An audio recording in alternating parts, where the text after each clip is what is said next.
Assalamualaikum warahmatullahi wabarakatuh. Jumpa lagi dengan saya Bustami Narda. Kembali saya mendoakan kepada seluruh penonton channel YouTube Bustami Narda ini agar kita selalu dilindungi oleh Allah Subhanahu wa taala, Tuhan Yang Maha Esa. Dan semoga kita selalu diberinya petunjuk ke jalan yang benar, yakni benar menurut Allah Subhanahu wa taala, Tuhan Yang Maha Esa. Sahabat, nun di Pulau Sumatera sana, di lereng Bukit Barisan, di kaki Gunung Talang, di hamparan Danau Singkarak, danau di atas dan danau di bawah,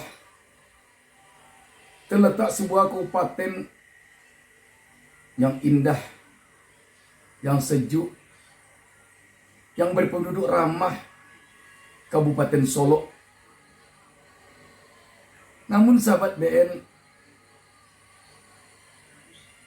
keindahan, keramahan, kesejukan Kabupaten Solo tampak terganggu semenjak beberapa waktu terakhir ini oleh kisruh antara bapak dan ibu di kabupaten itu,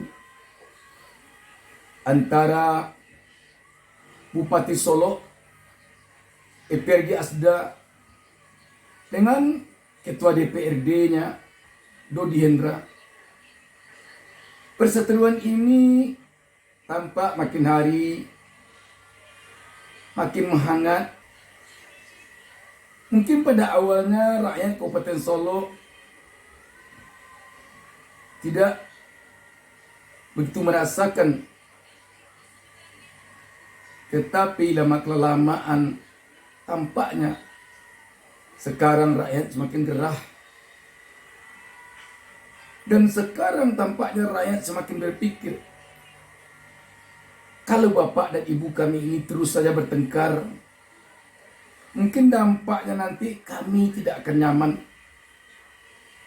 Mereka berdua yang kami harapkan mensejahterakan kami. Tapi bagaimana bisa mereka mensejahterakan kami kalau mereka bertengkar terus? Jika di dalam sebuah rumah tangga selama ini, ketika anak sama anak bertengkar, itu biasanya orang tua akan memarahi dan mengatakan, kamu jangan bertengkar terus. Kalau kalian bertengkar nanti kalian akan terkena kudis kacang. Kudis kacang itu semacam kudis yang gatalnya bukan main. Biasanya anak-anak akan takut, akan berhenti bertengkar kalau itu telah disampaikan oleh kedua orang tuanya kepada mereka yang sering bertengkar. Kalau bertengkar juga nanti, biasanya kalau perempuan sama perempuan bertengkar, anaknya itu rambutnya akan diikatkan itu. Kalau laki-laki sama laki-laki bertengkar, biasanya celana panjang yang satu akan diambil, diikatkan ke tangan yang satu, dan celana panjang yang satu diikatkan ke tangan yang satu. Nanti kedua tangannya dibuhul dengan kedua celana itu. Tetapi bagaimana kalau kedua orang tuanya bertengkar? Bagaimana anaknya bisa melakukan itu kepada kedua orang tuanya? Sekarang itu yang terjadi di Kabupaten Solo. Kedua orang tuanya yang bertengkar, dan makin lama mungkin membesar. Kita mendengar sekarang ini telah sampai kepada saling melapor. Yang ketua DPRD dilaporkan ke Polda dalam kasus tertentu. Yang bupati dilaporkan juga ke Polda dalam kasus tertentu. Dan anggota DPRD tampaknya sebagai anggota inti dalam keluarga itu juga telah terpecah. Keterpecahan ini diawali dari mosi tak percaya dari sebagian anggota DPRD kepada ketua DPRD. Dalam hal ini Bupati kita lihat telah berkali-kali mengatakan bahwa dia tidak pernah intervensi tentang hal ini. Tetapi tentu publik tidak akan menerima begitu saja apa yang dikatakan bahwa tidak ikut intervensi, tidak ikut campur. Kalau ibaratkan kepada kedua orang tua yang sedang bertengkar, tiba-tiba anak-anaknya misalnya ada 5 orang, yang 2 orang melakukan mosi tak percaya kepada ibunya. Apakah tidak akan dikatakan oleh tetangga, oleh sanak famili di rumah bahwa ini intervensi dari ayahnya? Ataupun kalau tiba-tiba 2 atau 3 orang anaknya melakukan mosi tak percaya kepada ayahnya, apa kata orang di sekeliling rumah atau sanak saudara tidak akan mengatakan bahwa ini adalah ikut campur andil ini sang ibu? Setidaknya memana-manasi, itu pandangan publik. Jadi sebaiknya memang tidak bertengkar. Kalau sudah bertengkar itu asumsi-asumsi itu akan bermunculan. Prasangka-prasangka akan bermunculan. Baru-baru ini terjadi penggembokan terhadap pagar rumah dinas ketua DPRD.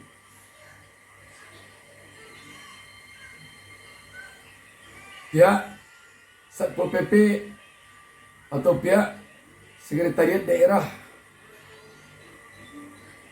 Kabupaten Solo telah memberikan penjelasan, ini sebabnya, ini sebabnya, ini sebabnya. Ini otomatis akan muncul lagi prasangka bahwa di belakang ini Bupati. Mungkin Bupati tidak mau sejauh itu. Assalamualaikum.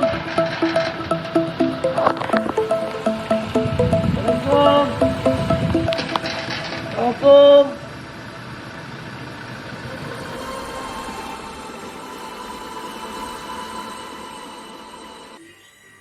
Selanjutnya yang baru saja terjadi, nyaris baku hantam anggota DPRD Kabupaten Solo dalam sebuah sidang paripurna.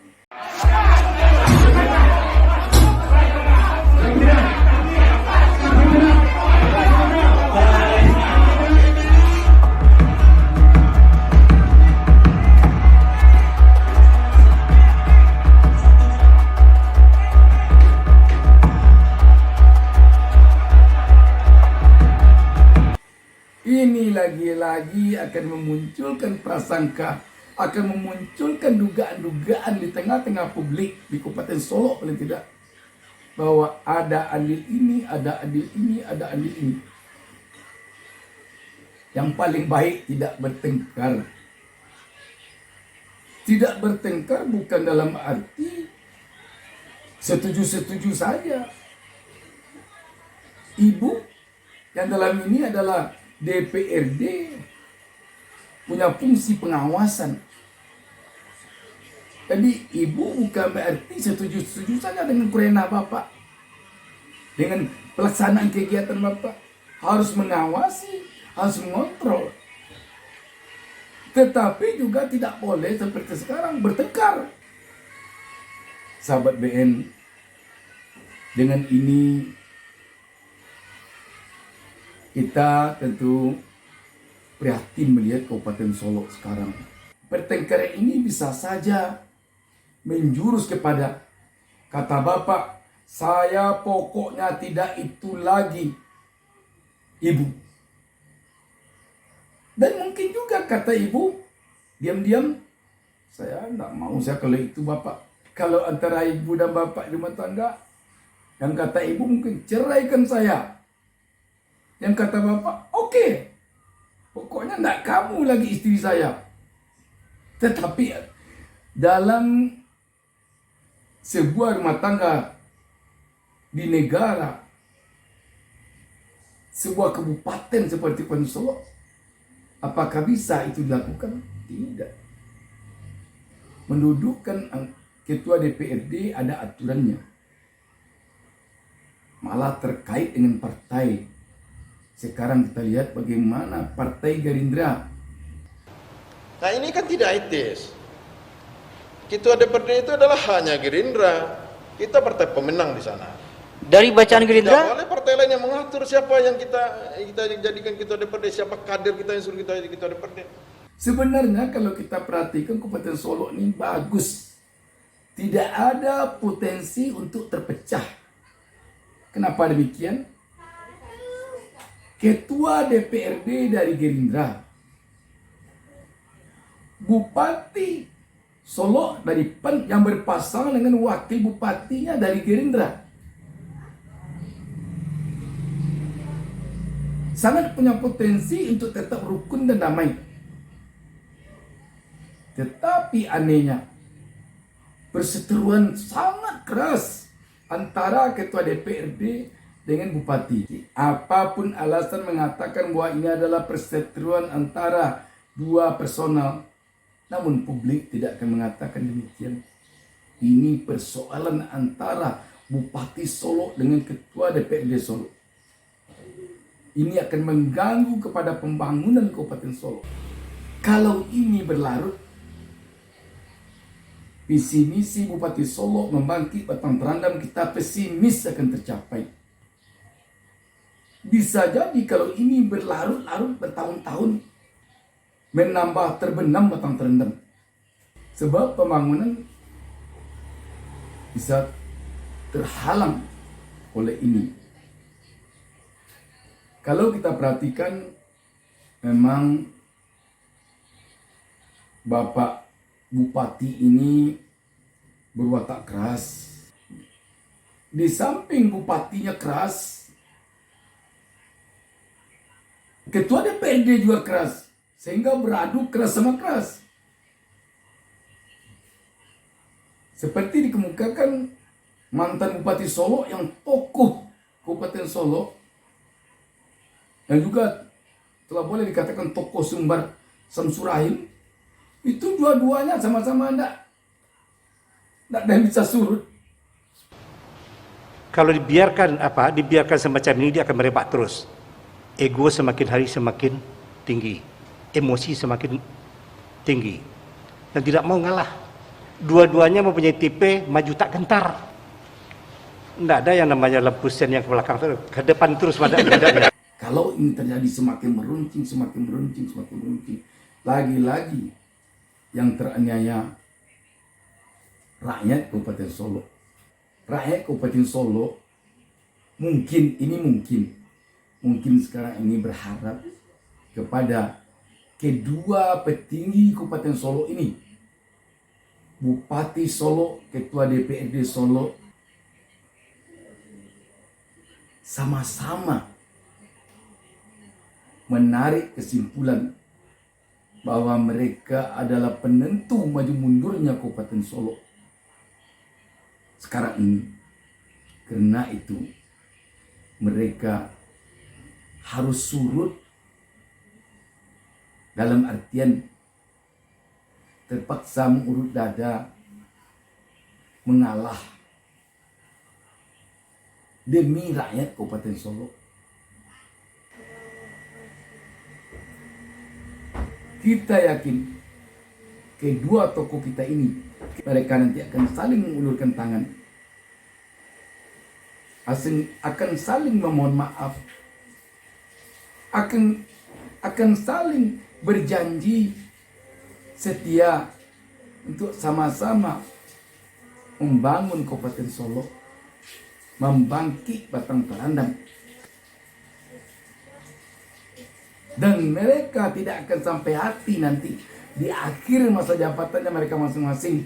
Rakyat mengatakan, jangankan batang yang terendam, yang terbangkit, oleh kepemimpinan Bupati dan Ketua DPRD Kabupaten Solo 5 tahun terakhir ini malah menambah batang terendam dan malah menambah dalam batang yang terendam. Atau bisa jadi mereka mengatakan malah mereka yang membuat batang terendam yang harus dibangkit oleh Bupati dan Ketua DPRD setelah mereka nanti. Jelas kedua tokoh ini tidak ingin tercatat dalam sejarah Kabupaten Solo dengan catatan yang berbunyi seperti itu tadi. Demikian, banyak maaf. Assalamualaikum warahmatullahi wabarakatuh. Jangan lupa subscribe. Jangan lupa subscribe. Jangan lupa subscribe.